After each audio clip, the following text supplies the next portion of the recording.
Greetings. By way of introduction, my name is Hezekiah Brown. I'm an arbitrator, mediator, and conflict resolution consultant. I served for 12 years as a federal mediator, chairman of the New York State Mediation Board, chairman of the New York State Employment Relations Board, chairman of the Town of Hempstead PERB Board. I was a member of former Governor Mario Cuomo's cabinet, served as director of labor management programs at Cornell University, where I taught a variety of subjects. I taught collective bargaining, arbitration, mediation, contract administration, dispute resolution, anger management, cultural diversity, managing change, problem solving, and conflict resolution. But this is something that's really significant. I really have resolved in excess of 5,000 labor management and community disputes. I even have solved problems at the United Nations.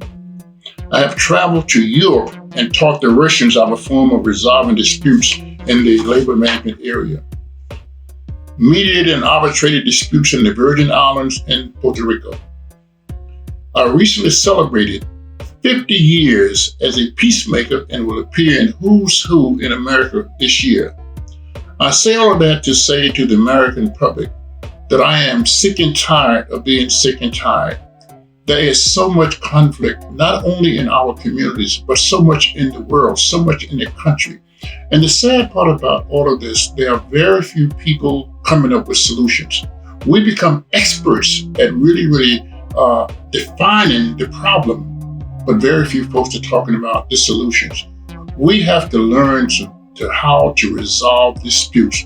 As a matter of fact, I'm advocating throughout the country that we use conflict resolution and make it part of the school curriculum, where young people can start to learn how to resolve conflict at a very early age. And I'm talking K through 12. If they learn how to resolve conflict at an early age, learning how to resolve conflict is like learning how to ride a bike or learning how to swim. If you learn how to ride a bike, you never forget it.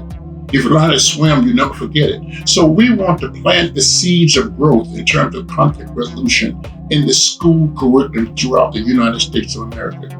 Now, obviously, that doesn't dwell with a lot of folks because sometimes teachers are fearful that someone is going to come in and take their jobs.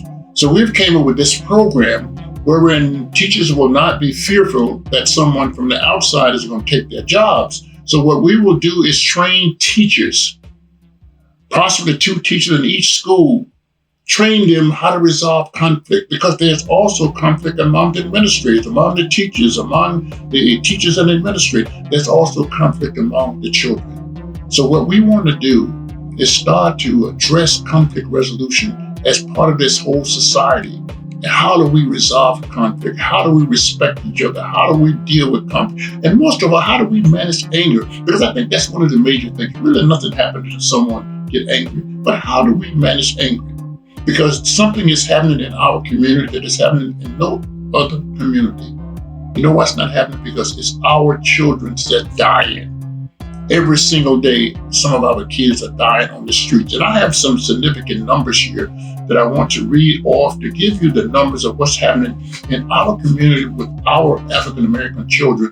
And the only one can save us is us. No one else can do it. We can't wait on the legislators to do it. We can't wait on anyone. We have to do it ourselves. Simply because hiring more policemen cannot solve the problem.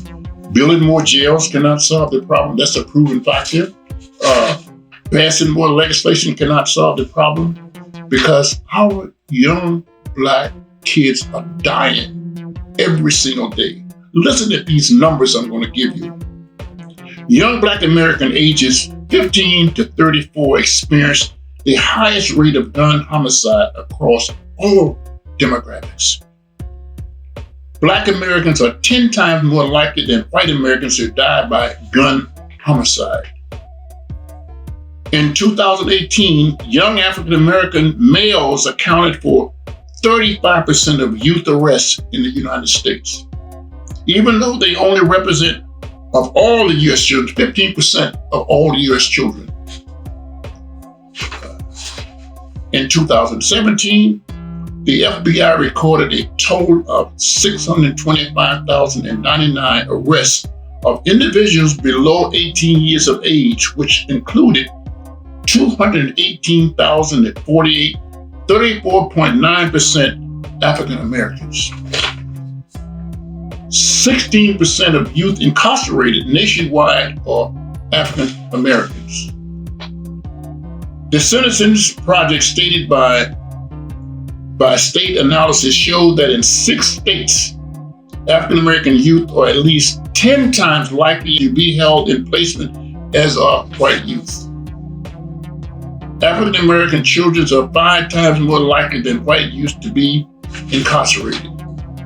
And this is really here that I'm saying the impact of gun violence. Each week, on an average, 215 African Americans are killed by gun violence, and more than 800 experience non-fatal injuries. Folks, that's in a week. Almost every other day, an African American is shot and killed by policemen, as we recently witnessed in Memphis, Tennessee. Gun homicide are on the rise in the United States, with young Black and brown people experiencing the highest rate of any other race.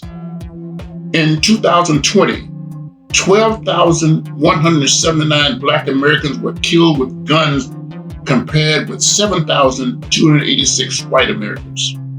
While Black Americans make up 12.5% of the U.S. population that year, they were the victims in 61% of all gun violence. Black Americans are 3 times more likely than white Americans to be fatally shot by police. 60% of gun deaths among Hispanic and Latinos are gun homicide. Young Hispanic Americans aged 15 to 29 represent 4% of the population, yet are victims in 8% of all gun homicide. In 2015, half of all gun homicide took place in just 127 cities across the country. Gun homicide is concentrated in a relatively small number of neighborhoods in these cities, which have historically been under-resourced and racially segregated. Now, I give you those numbers because it's important, and those numbers that I just gave you are absolutely devastating, and more devastating to the African American community than anyone.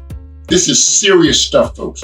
And so when I say the only one who can save us is us, it is us who can save us.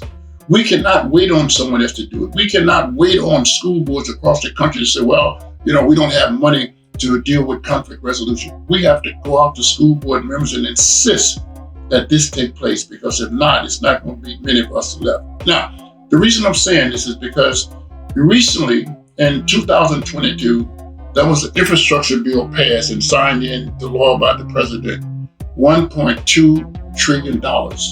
And that was signed into law to build more highways, byways, bridges, railroads, railways, and waterways. And I don't think there's any money in that bill to help rebuild children. Listen, America owed the African American community something to rebuild our community. They are the ones doing slavery who destroyed the African American families. Now they need to invest in African America to rebuild this, to do something, and to pass the anti-gun laws, because that's what it is. Not people killing, it's guns killing people.